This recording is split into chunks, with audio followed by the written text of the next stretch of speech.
my old lady glasses, as my mom would say. Hi guys, thanks for coming today. I'm probably going to read this, okay? And it might be long, sorry, in advance. I'm gonna start by saying that I channeled my mom a lot in preparation for this celebration. While I did inherit some of her more endearing qualities, what I did not inherit was her organization skill, her love of shopping, her knack for decorating, her joy of entertaining, or her fashion sense.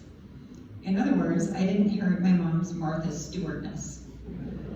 What I did inherit from my dad's side of the family, actually, where are the Todds? I see you. I inherited inattentive ADHD, which can lead to disorganization, procrastination, and an overall sense of wanting to isolate myself and live in my own little bubble, right? I see you nodding over there, Lizzie. So anyone that knows a Todd, is a Todd, married a Todd, or birthed a Todd knows what I'm talking about. So after she died, I went into my bubble. I thought it would allow me to grieve, but I didn't grieve the way I thought I would. What I found is that the emotions would come up when I least expected, when it was not entirely appropriate for me to melt into a puddle of tears. I found myself emotionally out of balance, but not really sure how to find equilibrium. What I did know for sure was that I wanted her celebration to be around her birthday, which was yesterday. Happy birthday, Mom. And the video, if you watch it on the slideshow, that was actually last year. That was her birthday last year when the boys and I went to see her. So I went ahead and chose the date because it was her birthday, but I didn't move forward with any of the planning at all. I just hoped it would happen. So I stayed in my bubble of the first stage of grief, denial. As you all know, the last 4 years were challenging. She fought to beat the cancer, but COVID hit shortly after she went into the nursing home and she couldn't really leave. She didn't have the motivation to thrive. During the last 4 years, I haven't thought of the person that she used to be. I couldn't. I needed to be with her and meet her where she was at during that time. After she was gone, I was still living in the memory of the last few years and feeling that there was more I could have done for her. It wasn't until about 2 weeks ago that I went, oh shit, I have to plan this celebration. It's not gonna plan itself. I better get busy. So that night that I had that realization, I woke up at 2 in the morning and I couldn't get back to sleep. Finally dawned on me that I had a lot to do. So I went downstairs and I found the bin that held all of her boxes of jewelry. I sat on the floor in the middle of the night and I went through every single piece of jewelry. As I opened each little box, I was flooded with memories, which finally triggered the emotion that needed to be released. I didn't go back to sleep that night. And if you guys didn't see when you came in, her earrings are on trees on that front table. And we all know how much she loved her earrings with her short hair, right? So that was the beginning of my true grieving process, planning for this moment.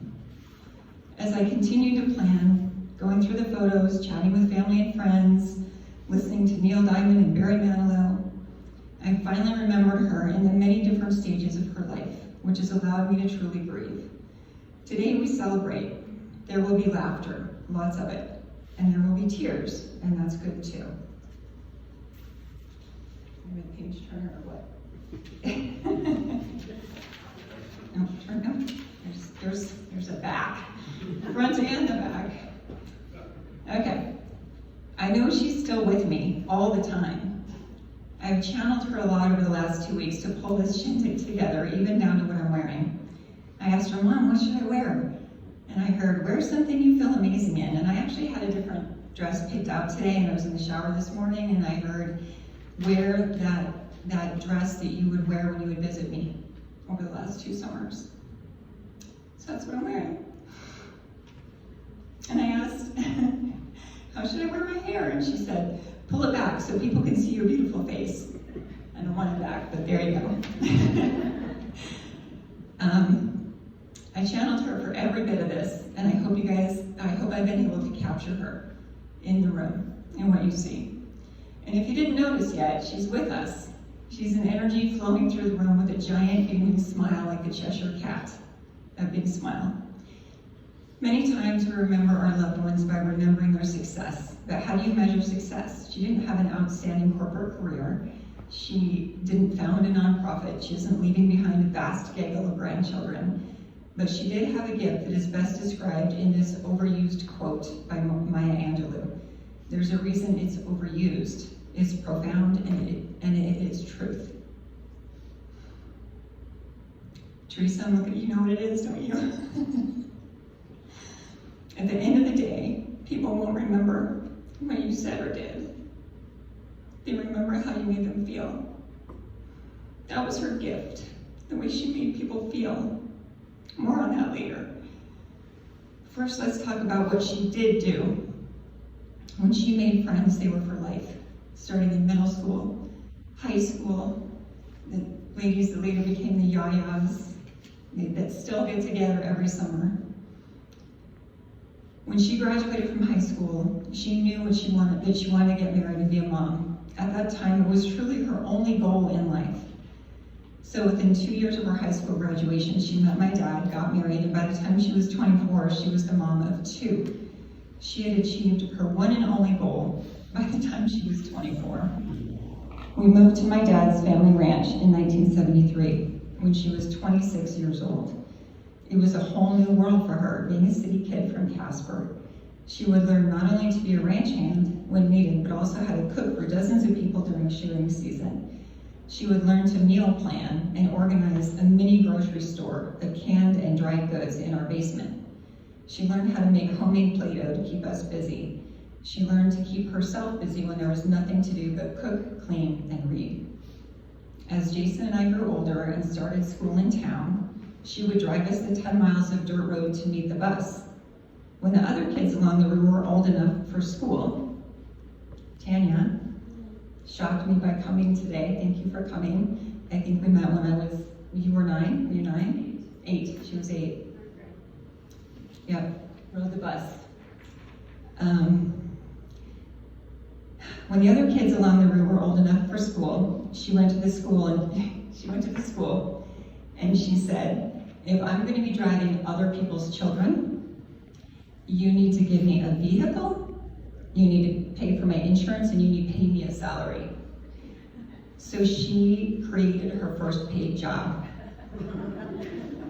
She organized all the other moms along the route, and they would always provide a healthy snack when we got off the big bus onto the yellow Suburban.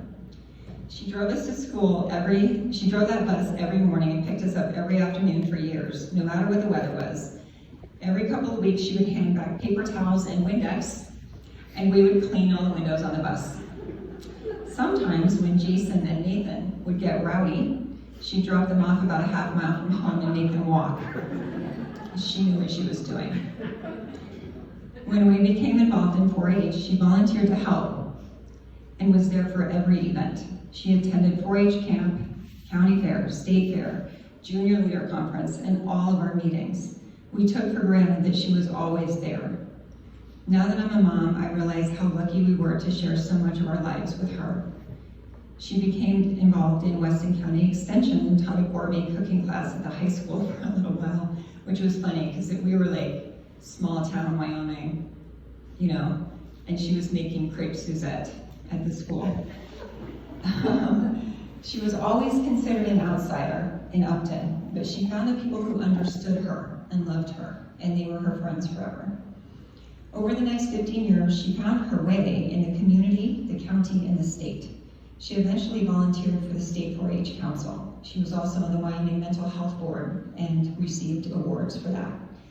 I think she was also named Ranch Woman in Ranch Woman magazine or something. She was on the cover of a magazine. She became involved and visible in multiple facets at the state level. When a new program was introduced to provide professional development training for aspiring agriculture leaders in Wyoming, she was encouraged to apply. She was hopeful that she'd be chosen, but she knew the chances were small because she was still a ranch wife without a college degree or an actual career. Much to her surprise, she was chosen to be one of 18 in an inaugural class of the Leadership Education and Development Program. That is still alive today, that program. It was a 2-year program. She traveled nationally and internationally. She went to China for 3 weeks. It was an amazing experience and validation of her knowledge and contribution. She also escorted her mother-in-law, Naomi. They had a very special relationship. She escorted Naomi to Eastern Star events all over the state for many years, even after my parents divorced. One time, the escorts dressed up as clowns to surprise everyone. If you see the picture in the slideshow of her with this big orange clown costume on, that was that. She was so proud of that costume. As I mentioned, she wasn't in the corporate world, but what she taught me was that just by being yourself and following your passion, you can make a difference in the world. She eventually did get that college degree, but that's not what made her who she was. After my parents divorced, she married her high school sweetheart, Jay. When they were together, there was so much laughter that sometimes I couldn't breathe. Together, they owned the Wild Bird Center in Wheat Ridge, where they made customers feel at home and made deep connections with their employees. After the Wild Bird Center, she found her home at the depot, the Home Depot. She was still able to serve and organize. She loved organizing there. She had her own little spot. Everywhere she found herself, her true nature was exposed. And her true nature was this: she was a mother to everyone. She was a mother to her coworkers. She was a mother to her customers. She was even a mother to her supervisors. And by that I mean she was always there to counsel, to build you up, to support you, to bring out the best in you. She had a way of seeing through any mask that you might be wearing. To be in her presence was to feel seen, heard, and validated. Even if someone was unkind to her, she still had a way of understanding that it wasn't about her, that maybe they were having a bad day, or they had their own problems, and she would somehow shift them out of what they were feeling and into a place where they felt so comforted that they were no longer feeling any negative emotions. She told me once she imagined everyone as a young, innocent child that just needed love and guidance to find their way. One of her managers at Home Depot said, "Years back, I took over the flooring department at Home Depot. After a few weeks, all the specialists were gone except for my part-timer, Carol. I would run around full of stress, as so many customers needed help and there was no one to help them. Carol would show up in an impossible situation with a smile on her face and an attitude that, I can't do everything, but I will do the best I can. She always did, and it was impossible for any customer, no matter how long they waited, how frustrated they were, to get upset at Carol. She had that calming effect on everyone." That's who my mom was. She had a way about her making anyone in her presence feel loved, peaceful, and calm. And then there was the laughter. If you were lucky enough to have dinner with my mom and Jay, sometimes they would pull out animal noses. You would put the noses on your face and you would pose for a picture. There were a lot of jokes, puns, and giggles. Jay would always say, "You can pick your nose, or you can pick your friends, you can pick your nose, but you can't pick your friend's nose." Is that where you can meet the booger boy? Yes. So any of you that went to their store and saw this is a booger boy Boris. She was so proud of this. This is an egg separator. Put the egg in and you can imagine what comes out. Yes. So, okay, I'm almost done, I promise. Even when she was sick in the nursing home for the last 4 years, she managed to forge deep connections with her caregivers. I see you. They're here today. Where am I? Okay, some of them are here today, and we feel profound gratitude for those of you who cared for her and became her family at Arborview. Her hospice nurses are also here. To know her was to love her even at the end. We are deeply grateful for each and every one of you. So there was a lot of talk a few years ago about microaggression. I think we all know and understand what that means, but you know what we don't see in the news? We don't see reports of micro-kindness, micro-empathy, micro-compassion, micro-goodness. That's who she was. She was the small moments that made you feel seen. The discussions that built over time when she remembered a small detail from a story that he told her. The back rubs that she gave my boys when we went to see her. The bunching fights she had with them when they were young and she was healthier. The brilliant smile and the look in her eyes that said, I see you. That is who she was. That is who I strive to be. I know I'm not telling any of you anything you don't already know. Remembering her in this way, going through the old photos and remembering the laughter, the strength she carried. When she was fully in alignment with her true self, celebrating who she was. That's what this is about. Almost done. Last paragraph, but this one's important. I want to share one more thing she did for me on the day that she died. We knew it was going to be her last day because her hospice nurses were so good in educating me. I was planning to be there alone. Jason was going to be there with the boys. And I went and saw her in the morning, and I talked to the hospice nurses, and she was asleep. You know, she was out with the medications. Even though I felt her in the room. She was happy, happy. So I was there for a few hours, and then I was going to go home for a couple hours, and then I was going to come back because I knew it was going to be a long night. And as soon as I got home, my phone rang, and it was Trisha. Trisha, who dated Jason years ago, who always remained close to my mom and me. My mom always called her second daughter. She called me, and I could hear my mom in the background with the rattle. And Trisha said, your mom's not waking up. I said, where are you? Are you with my mom right now? Because I hadn't told her how bad my mom was for a few days. I hadn't told her, she didn't know. And she said, yeah, I had other things planned today. I had a whole list of things to do this morning. And I woke up and something told me to go see your mom. So she did. She didn't tell me, she just went. So I immediately turned around and I went back. And I wasn't alone. Trisha was with me when she took her last breath. Mom did that. She didn't want me to be alone. So, to the very end, she's a mom.